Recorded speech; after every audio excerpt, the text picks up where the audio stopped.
आज हम करेंगे भारत में मतदान व्यवहार को प्रभावित करने वाले तत्व। अब वो कौन कौन सी बातें हैं, कौन कौन से तथ्य हैं जो भारत में मतदान करने के लिए लोगों को प्रेरित करते हैं।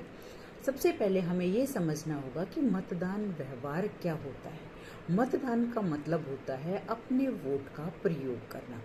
जैसा कि भारत में लोकतंत्र है जिसमें जनता के द्वारा जनता का शासन है। जनता इसमें बढ़ चढ़कर भाग लेती है। भारत में प्रत्यक्ष और अप्रत्यक्ष दोनों तरह के चुनाव होते हैं।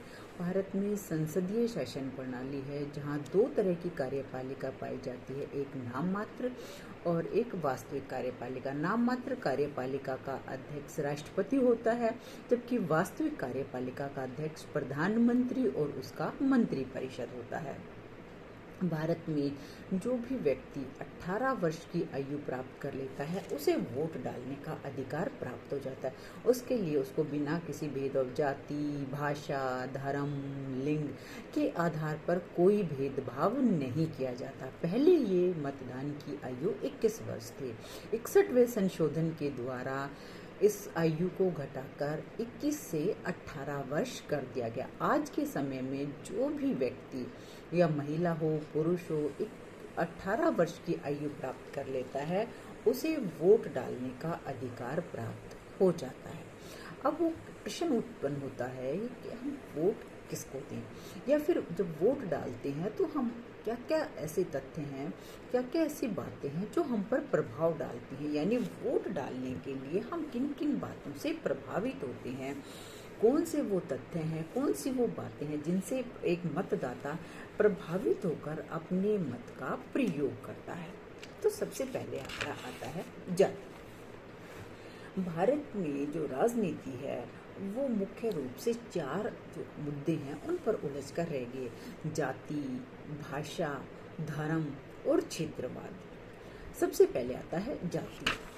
जब भी मतदाता अपने वोट का प्रयोग करता है तो वो सबसे पहले ये देखता है ये किस जाति का प्रत्याशी है।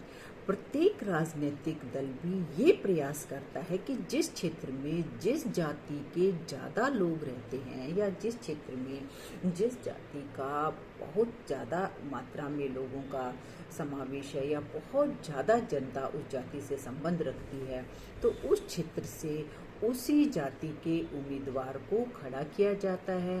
फिर उसका प्रचार प्रसार किया जाता है, उसको मंच पर बुलाकर संबोधित किया जाता है, वो अपने भाषण देता है, अपने विचारों को प्रकट करता है।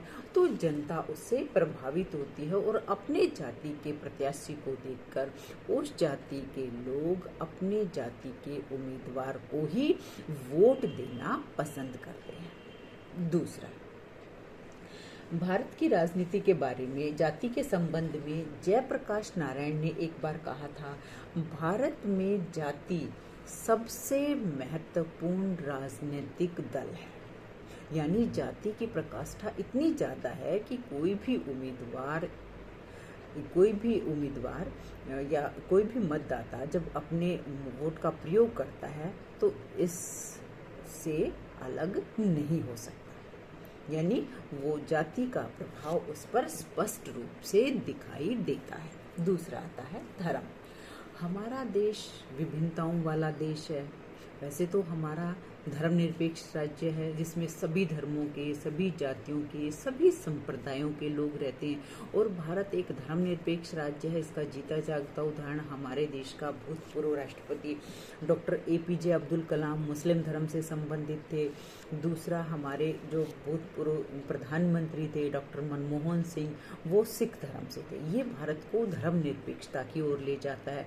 परंतु जब एक मतदाता वोट डालता है तो वो अपने धर्म के प्रत्याशी को या अपने धर्म से संबंधित व्यक्ति को स्वीकार करता है और उसके पक्ष में वोट डालने की बातें सोचता है। और वो अपने साथ साथ अपने दोस्तों को, अपने परिवारजनों को, अपने मित्र संबंधियों को भी उसके पक्ष में वोट डालने के लिए प्रेरित करता है।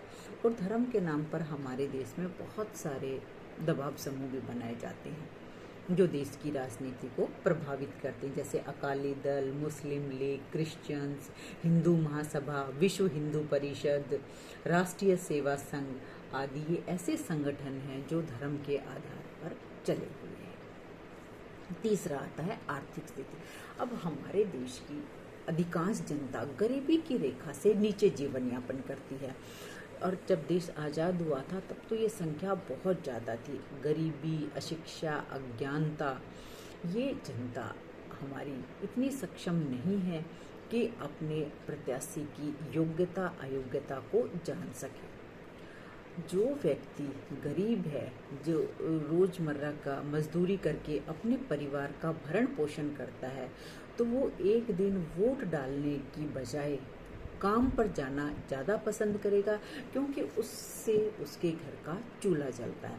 तो जो व्यक्ति, जो राजनीतिक पार्टियां ऐसे वोट खरीद लेती हैं या फिर पैसा बांटती हैं, या फिर बहुत सारी चीज़ें ऐसे चुनाव के समय में हम आपको साइकिल दे देंगे, या फिर नोट बांट दिए जाते हैं, घी बांट दिया जाता है, कहीं पर शराब बांटी जाती है, कहीं पर नोटों के बंडल बरसाए जाते हैं, तो इस तरह से वो गरीब जनता का वोट खरीदने में सफल हो जाते हैं। तो आर्थिक स्थिति भी, लोगों की जो दयनीय स्थिति है, वो भी कहीं ना कहीं मतदान व्यवहार को प्रभावित करती है। फिर उसके बाद आता है सामाजिक संबंध। मानव एक सामाजिक प्राणी है और वो समाज के बिना नहीं रह सकता। जो व्यक्ति समाज से बाहर रहता है, या तो वो पशु की श्रेणी में है या फिर वो देवता है। एक साधारण इंसान समाज के बिना नहीं रह सकता।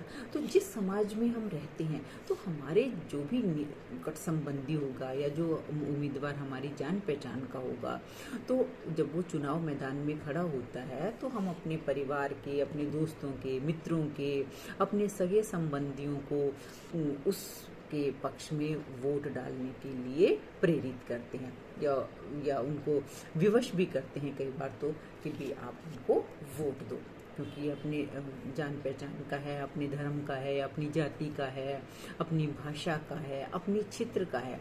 ये सारी बातें ही हमारे मतदान व्यवहार को प्रभावित करती हैं। इसके बाद आता है प्रत्याशी का व्यक्तित्व यानी उसकी पर्सनैलिटी कैसी है। अपनी पर्सनैलिटी के आधार पर वो जनता को लुभाने में कितना सक्षम हो सकता है, या जनता उसके विचारों से कितना प्रभावित होती है, उसके नेतृत्व में कितना जनता को आकर्षित करने की क्षमता है। अमेरिका में एक सर्वे के अंतर्गत ये पाया गया कि प्रभावशाली व्यक्तित्व के राष्ट्रपति पद की ओर महिलाएं ज्यादा रूप से आकर्षित होती हैं। तो 16वीं लोकसभा में किसी ने सपने में भी नहीं सोचा था एक चाय बेचने वाला व्यक्ति देश का प्रधानमंत्री हो सकता है। ये उसके व्यक्तित्व का ही परिणाम है। उसके बाद आता है व्यक्तिगत संपर्क। जो प्रत्याशी चुनाव मैदान में होते हैं, वो जनता के साथ संपर्क स्थापित रखते हैं और जनता की समस्याओं को समझने का प्रयास करते हैं। जब भी चुनाव होते हैं तो प्रचार प्रसार के लिए डोर टू डोर जाते हैं, लोगों से मिलते हैं, उनसे वोट के लिए, अपने पक्ष में मतदान करने के लिए प्रार्थना करते हैं। किसी भी जाति, किसी भी धर्म के लोगों, वो प्रत्याशी उनके सामने हाथ जोड़कर खड़े होते हैं और उनसे अपने पक्ष में मतदान करने के लिए अपील करते हैं। तो ये भी एक मतदान व्यवहार को प्रभावित करने का कारण है।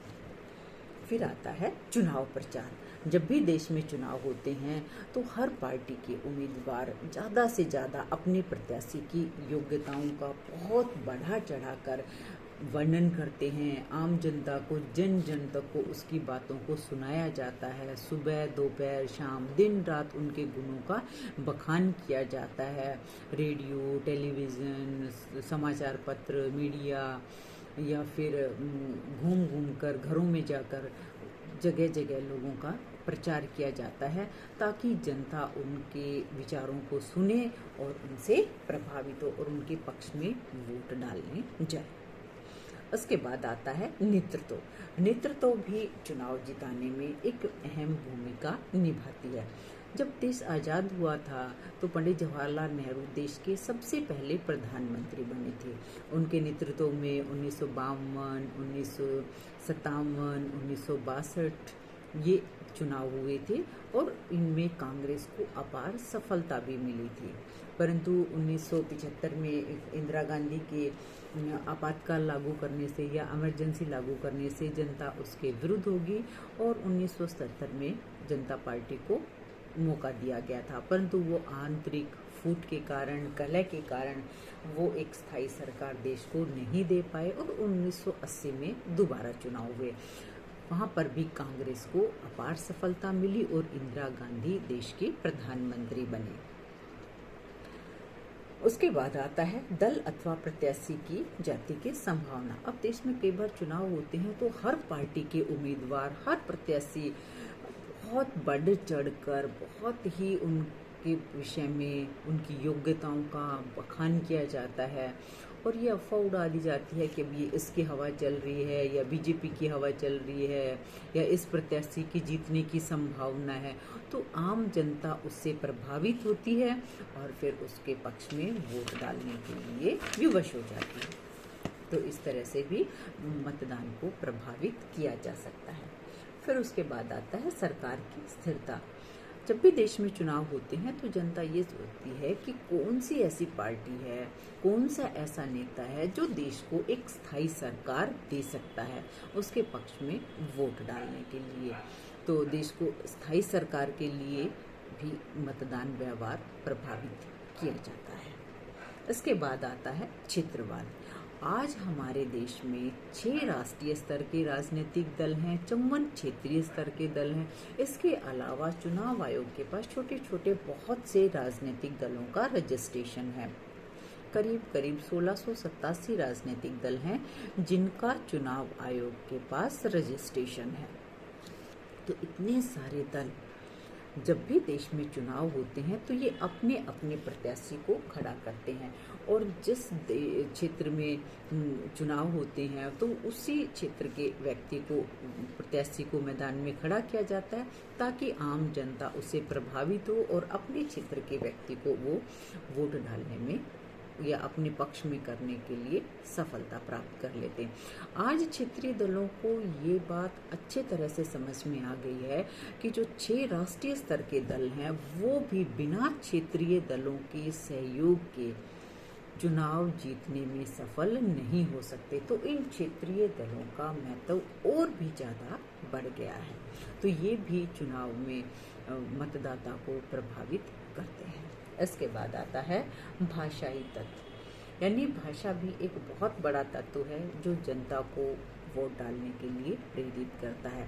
जब भी देश में चुनाव होते हैं तो जनता यही सोचती है ये हमारी भाषा का है, इसको वोट दिया जाए, ये हमारी जाति का है, ये हमारे धर्म का है, ये हमारे क्षेत्र का है। तो ये चारों फैक्टर हमारे देश की राजनीति को प्रभावित करते हैं और एक मतदाता को वोट डालने के लिए प्रभावित करते हैं। भाषा के आधार पर 1956 में पहली बार देश में राज्यों का पुनर्गठन किया गया। उसके बाद से अन्य राज्यों में भी भाषा के आधार पर एक अलग राज्य बनाने की मांग जोर पकड़ने लगी, जैसे असम में या फिर जो तेलंगाना नया राज्य बना, ये भी इसी की देन है। इसके बाद आता है राजनीतिक दलों के घोषणा पत्र। जब भी देश में चुनाव होते हैं तो हर राजनीतिक पार्टी, हर राजनीतिक दल अपना अपना चुनावी घोषणा पत्र जारी करता है और उसमें ज़्यादा से ज़्यादा जनता को प्रभावित करने की बात कहता है। हम इतनी नौकरियां दे देंगे, हम जनता को ये दे देंगे, हमारी सरकार सत्ता में आई तो हम जनता के लिए ये काम कर देंगे, हम इनको इतना आरक्षण दे देंगे। इस तरह से वो जनता को बरगलाते हैं और ये भी मतदान व्यवहार को प्रभावित करते हैं। उनके घोषणा पत्र यानी वो झूठे झूठे वायदे करते हैं और जनता इन वायदों में फंस जाती है और अपना वोट उनको दे देती है। फिर आते हैं लुभावने नारे। जब भी देश में चुनाव होते हैं तो हर राजनीतिक पार्टी अपने अपने नारों का प्रयोग करती है। जैसे कांग्रेस का था गरीबी हटाओ, जो इंदिरा गांधी ने 1971 में दिया था। उसके बाद कांग्रेस का दूसरा नारा था कांग्रेस का हाथ गरीबों का साथ, या बार बार कांग्रेस, अब की बार मोदी सरकार, या अच्छे दिन आने वाले हैं। ये ऐसे लुभावने नारे हैं जिससे जनता प्रभावित होती है और जनता फिर अपना मत का प्रयोग करती है, यानी उस पार्टी के पक्ष में अपना वोट देती है। फिर कई लोग करते हैं दलीय विचारधारा, कि उस दल से, उसकी परंपराओं से, उसके विचारों से वो प्रभावित होते हैं और उसके पक्ष में ही अपने मत का प्रयोग करते हैं। दूसरा आता है दल की अभिन्नता, यानी बहुत से परिवार ऐसे होते हैं जो किसी एक राजनीतिक दल से जुड़े होते हैं। उनकी निष्ठा, उनकी आस्था, उनका विश्वास उस पार्टी के प्रति बहुत ही दृढ़ होता है और वो उस प्रत्याशी के उम्मीदवार की योग्यता अयोग्यता को नहीं देखते, वो उनके साथ जुड़े रहते हैं और इसी जुड़ाव के कारण वो अपने मत का प्रयोग करते हैं, या उनकी वो अच्छाई बुराई कुछ नहीं देखते, सिर्फ उस दल से जुड़े रहने के कारण ही अपने मत का प्रयोग उस राजनीतिक दल के लिए करते हैं। फिर कई बार ऐसा होता है परिवर्तन के लिए। अब जैसे काफ़ी सालों से कांग्रेस की सरकार थी, लोग इससे ऊब चुके थे, थक चुके थे, तो फिर वो सोचते हैं चलो इस बार परिवर्तन के लिए भारतीय जनता पार्टी को या किसी अन्य दूसरी सरकार को भी, दूसरे राजनीतिक दल को भी मौका दिया जाए। तो कई बार परिवर्तन के लिए भी देखने में आता है, परिवर्तन के लिए भी लोग अपने मत का प्रयोग करते हैं। फिर आता है तत्कालीन विषय, यानी जो विषय होते हैं समय और परिस्थिति के अनुसार कौन सी सरकार उन पर किस तरह का रिएक्शन करती है, या जनता का सहयोग करती है, या जनता के साथ अच्छा व्यवहार नहीं करती, ये भी मतदाता का अपना मत प्रयोग करने में काफ़ी हद तक भूमिका निभाते हैं।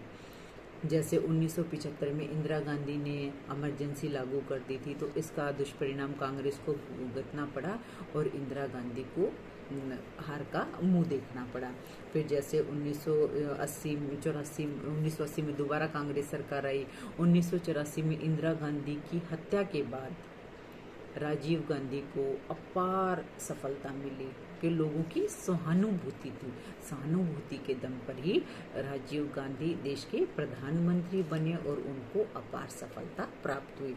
जैसे 1996 की 11वीं लोकसभा के चुनावों के समय हवाला घोटाला, चीनी घोटाला, आवास घोटाला, फिर 1998 में 12वीं लोकसभा के चुनाव में संयुक्त मोर्चा सरकार की असफलता, 1999 में 13वीं लोकसभा के चुनाव के समय कारगिल मुद्दा था, 2004 में 14वीं लोकसभा, 2009 में 15वीं लोकसभा में तथा 16वीं लोकसभा के चुनाव में आतंकवाद, महंगाई, भ्रष्टाचार, विदेशी बैंकों में जमा धन को वापस लाना, ये ऐसे मुद्दे थे जिनके कारण जनता या एक मतदाता अपने मत का प्रयोग करता है। तो ये कुछ ऐसे कारण हैं जिनसे प्रभावित होकर एक मतदाता अपने मत का प्रयोग करता है और अपने देश के लिए एक सरकार का निर्माण करता है।